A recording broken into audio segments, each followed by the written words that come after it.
සියලු දෙනාටම තුන්වන් සරණයි. සුබ දසක් මංගල්‍යයක් වේවා. අද දවසේහි මේ උතුම් උදාර වෙසක් පුර 15ක් පොය දවසේදී ඔබ හැම දිනාටම ලෝතර තථාගත සම්මා සම්බුදුරජාණන් වහන්සේගේ තෙමගුල සිහිපත් කරන දවසේහි කෙටි දහම් අවවාදයක් ලබා දෙමින් වෙසක් පුර 15ක් පොයට හැම දිනාටම ආශිර්වාද කිරීමටයි විශේෂයෙන්ම බලාපොරොත්තු වන්නේ දෙන්නේ. බදුල්ල කඩවත මයංගන කාරක පදනමෙහි මානව සහයුතා සංවර්ධන පදනමේ සභාපති එවැගේම නිර්මාතෘවර ප්‍රවීණ ජ්‍යොතිර්වේදී නන්දසේන හේරත් මහත්මයාගේ සංකල්පනාවක් පරිදි ආරම්භ කරන් යෙදුණු කාරක YouTube නාලිකාව තුලින් ඔබ හැම දිනාටම විශේෂයෙන්ම බලාපොරොත්තු වෙන්නේ උතුම් වෙසක් පුර 15ක් පොය දවස අපි හැම දිනාටම විශේෂයෙන්ම ඉතාමත් වැදගත් දිනයක්. ලෝකයට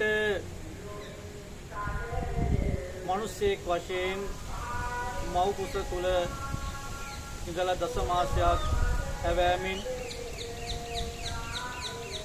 මේ මනුස්ස ලෝකයට සාල වනෝද්‍යානයේදී උප්පත්තිය ලැබලා විඳින්නට තිබෙන සියලුම සැප සම්පත් ඉතාමත් හොඳින් වින්දනය කරලා රම්‍ය සුරම්‍ය සුභ කියන මාලිගාත්‍රයක අප්‍රමාණ වූ සැප භුක්ති විඳීමෙන් අනතුරුව ඒ සියල්ලේ තිබෙනා වූ නිස්සාරත්වය මනමින් අවබෝධ කරගත්ත සිද්ධාර්ථ නම් ඒ තරුණ ඥානාන්විත කරත්තා එවනම් බෝසතාණන් වහන්සේ මේ සියල්ලේ කොහේ හෝ නිවැරදි යථාර්ථයක් ඇති සත්‍යයක් ඇති ඒ සත්‍ය අපි සොයාගත යුතුයි කියන උදාර අධිෂ්ඨානයෙන් යුක්තව තමන්ගේ මව්දෙමාපියන් ස්වාමි දියණිය කුඩා බිලින්දා මේ සියලු දෙනාම අල්යොම හෙළූ කෙළපිඩක් සේ ඉවත දාලා තමන්ට අතරපත් වන්නට තිබෙනා වූ සක්විති රජකම අත්හැරලා දාලා ඇසල පුර 15ක් පොය දවසේ අභිනිෂ්ක්‍රමණය කරලා අවුරුදු 6ක් වැනි දීර්ඝ කාලයක් මුළුල්ලෙහි උන්වහන්සේ ශරීරයට මේ ලෝකේ යමෙක් යම් දුකක් විඳද එවැනි වූ දුකක් තවත් නොවිඳින්න ඇති එපමණ අප්‍රමාණ ශරීර දුක් වේදනාවන් ලබා දීලා ඒ සියල්ල පිළිබඳව හොඳ අධ්‍යයනයක් සිද්ධ කරලා එහි තිබෙනා වූ නිසරු බව මනමින් දැකලා නැවතත් මධ්‍යම ප්‍රතිපදාවට පැමිණලා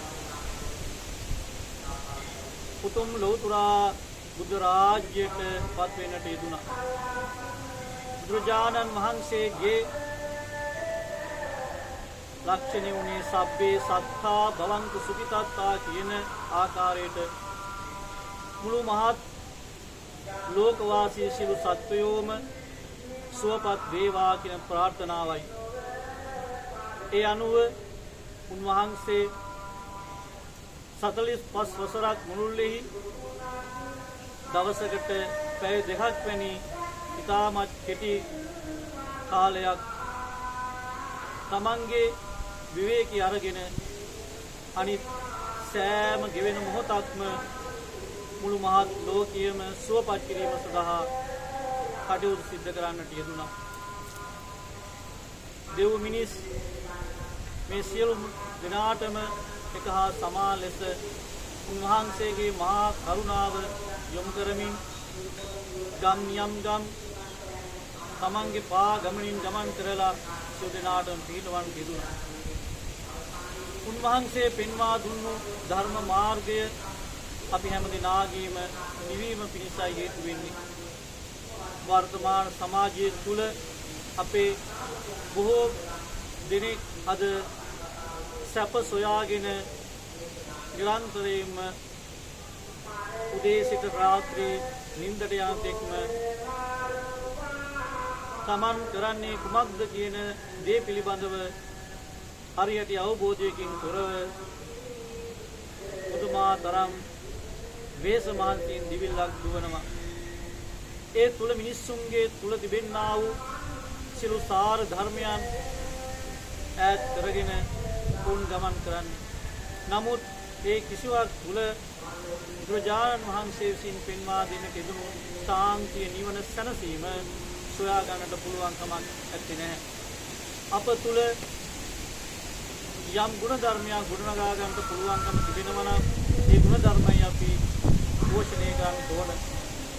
බුදුරජාණන් වහන්සේගේ උතුම් චරිතය දිහා අපි හරිලා බලනවා නම් උන්වහන්සේ තමන් උතුම් බෝධිපුර ධර්මයන් පූර්ණේ කරන අවදී ඉඳලම දාන සීල ප්‍රඥා ආදී වශයෙන් දස පාරමී ධර්මයන් පූර්ණේ කරන්නට යෙදුණා. ඒ සෑම අවස්ථාවකදීම තමන් මුළු මහත් ලෝකයටම පෙන්වා දෙන්නට යෙදුනේ තමන් යමක් අල්වා ගන්නවා නම් ඒ අල්වා ගන්න සියලු දේ නිස්සාරයි ඒ ප්‍රතිඵලයක් නොමැති බව. නිසා තමන් යම් කිසි දෙයක් අත්හරින්නට උත්සාහ කරනවා නම් ඒ තුල තමන්ට සැනසීම සතුට තිබෙන බව. උන්වහන්සේ හොඳ ගුරුවරයෙක් වශයෙන් හොඳ නායකයෙක් වශයෙන් අපිට දකින්නට පුළුවන්කම තිබෙනවා. උන්වහන්සේ හොඳ නායකයෙක් වශයෙන් තමන්ගේ ශික්ෂා ප්‍රදාව මනමින් හික්මවලා මනමින් අවශ්‍ය කරන ආකාරයට යොමු කරලා මුළු මහත් ලෝකයේ සූපත් කරන්නට කටයුතු කරන යෙදුණා. තමන් නායකයෙක් වශයෙන් සෑම අභියෝගයක්ම බාරගෙන ඒ සෑම අභියෝගයක්ම තමන් ජයග්‍රහණය කිරීමේ මාර්ගය අපිට පෙන්වා දෙන්න යෙදුණා. හොඳ ගුරුවරයෙකු වශයෙන් ශිෂ්‍යයන්ට නිවැරදි ගමන් මාර්ගයක් පෙන්වන්න යෙදුණා. උන්වහන්සේ ලෝක ගුරු වශයෙන් සලකා ගන්නවා. දෙව් මිනිස්සුන්ට සත්තා දේව මනුස්සානන් වශයෙන් පෙන්වා දෙන්නේ උන්වහන්සේ දෙව් මිනිසුන්ට ගුරුවරයෙක් වශයෙන් කටයුතු සිදු කරන්න යෙදුණු බව. මේ සෑම අවස්ථාවකදීම උන්වහන්සේ තුල අපිට මානව ගුණ ධර්මයයි දකින්න පුළුවන්කම තිබුණේ. උන්වහන්සේ සමන් සමග එදා ಭಾರತයේ තුල සිටපු අනෙකුත් ආගමික නායකයන් සමග සහජීවනයෙන් යුක්තව කටයුතු සිදු කරන්න යෙදුණා. ඒ වගේම සියලු දෙනාටම මෛත්‍රිය පතුරවන්නට උන්වහන්සේ කටයුතු සිදු කරන්න යෙදුණා.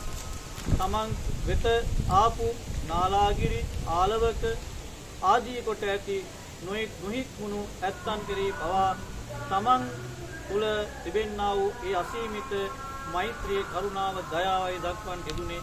මේ අසීමිත කරුණාව මෛත්‍රිය අප හදවත් තුල අද වර්තමානයේ සමාජය තුල අපි ගොඩනගාගත යුතුම වෙන ගුණ ධර්මයන්. අද දිනෙන් දින අප තුලින් මේ මානව ගුණ ධර්ම පිරිහෙන සමාජයක් අපිට දකින්න ලැබෙන්නේ. නිසා ඒවයින් අපි නැවත හැරිලා බලලා අපි මේ උතුම් උදාාරූ වෙසක් පුරපසළොස්වක පොය දවසේදී අපි අදිෂ්ඨාන කරගන්න ඕන අපේ ලෞතුරා තථාගත සම්මා සම්බුදුජාන් වහන්සේගේ ඒ අනන්ත ප්‍රමාණ කරුණාව මෛත්‍රිය දයාව අප තුල ගොඩනගාගෙන ඒ තුලින් අපේ ජීවිතය සකස් කරගෙන තමන්ට තමන් ඉන්නා වූ ප්‍රදේශයට මුළු මහත් ලෝකයටම වැඩදායි ගුණදායි බෝධිසත්ව පුරුෂයෝ බවට පත් වෙලා පුරුෂයන් බවට පත් වෙලා කටයුතු කරන්න. එහෙම වුණොත් තමයි ලස්සන ලෝකයක් අපිට දකින්න පුළුවන්කම තිබෙන්නේ. ඒ සඳහා මේ උතුම් උදාහරෝ වෙසක් පුර පසළොස්වක පොය දිනය අපි හැම දිනාටම යහපත පිණිසම හේතු වාසනා වේවා කියලා අපි ප්‍රාර්ථනා කරමු. දැන් විශේෂයෙන්ම අපි පුණ්‍යානුමෝදනාව සිද්ධ කරා යුතු වෙනවා. බදුල්ල කඩවත මයංගන තාරක මානව සහයතා සංවර්ධන පදනමේ සභාපති එවාගෙම නිර්මාතෘවර ප්‍රවීණ ජෝතිර්වේදී නන්දසේන හේරත් මහත්මයා ප්‍රධාන කොට ඇති තාරක YouTube නාලිකා ඒ මාධ්‍ය සංසදයේ සියලු දෙනාටම මෙවැනි උතුම් උදාරෝ පුරපසළොස්වක පොය දිනයක් නිමිති කරගෙන ආගමික වැඩසටහන් ඉදිරිපත් කරමින් මුළු මහත් ලෝකයම සුවපත් කිරීම සඳහා කටයුතු සිදු කිරීම පිළිබඳව මේ විශේෂයෙන් මේ නැත්තන්ට පුණ්‍යානුමෝදනා සිදු කරන වගේම ලක්වාසී රටවාසී මුළු මහත් ලෝකවාසී දිනාටම නිදුක් නිරෝගී වාසනාවන්ත ජීවිත ගත කරන්නට ඉතාමත් බුද්ධිමත් ජීවිත ගත කරන්නට මේ උතුම් උදාහරණ පින්කම් හේතු වාසනා වේවා කියලා අපි ප්‍රාර්ථනා කරමු. කරුණාවන් සරණයි.